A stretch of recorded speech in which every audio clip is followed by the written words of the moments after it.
बोल गणपति महाराज की जय। आज हम गणपति महाराज की कहानी सुनाएंगे।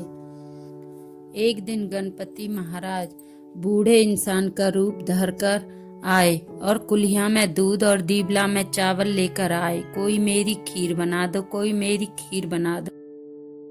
वो पूरे गांव में घूम रहे थे और हर किसी से बोलते कोई मेरी खीर बना दो। तो कोई हंस कर कहता कि ये बूढ़ा पागल हो गया, कोई दीवला के चावल और कुलिया के दूध से खीर बनती है।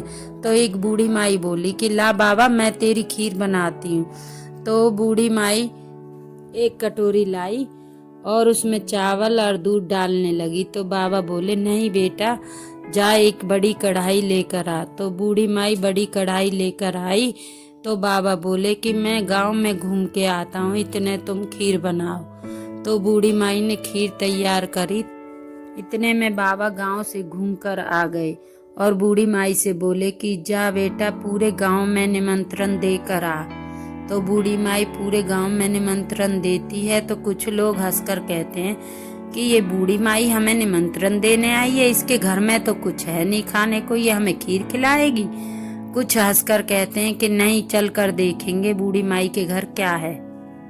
जब बूढ़ी माई गांव में जाती है तो उसकी बहू गेट के पीछे बैठकर खीर खाने बैठती है। तो थोड़ी सी खीर जमीन पर गिर जाती है और बूढ़ी माई आकर बोलती है कि आओ बाबा भोग लगाओ। तो गणपति महाराज कहते हैं कि मैं क्या भोग लगाऊं, तुम्हारी बहू ने गेट के पीछे बैठकर खीर खाई थी तो थोड़ा सा जमीन पर गिर गया था, वह मेरा भोग लग गया। इतने में ही गांव के सारे लोग आ जाते हैं और बूढ़ी माई उन्हें जमीन पर बैठाकर खीर खिलाती है।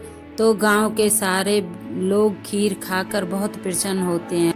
जो लोग घर से खाकर आते हैं वह बहुत दुखी होते हैं। पूरे गांव ने भर पेट खीर खा ली और फिर भी खीर उतनी की उतनी। बूढ़ी माई बोली बाबा अब मैं इस खीर का क्या करूं, खीर तो उतनी की उतनी है। तो बाबा बोले कि बेटा इस कढ़ाई को गड्ढा खोद कर उसमें दबा दे ढककर, जब भी तेरे कोई घर में रिश्तेदार आएगा तो गरम गरम खीर निकलेगी, तू उनको खिला देना।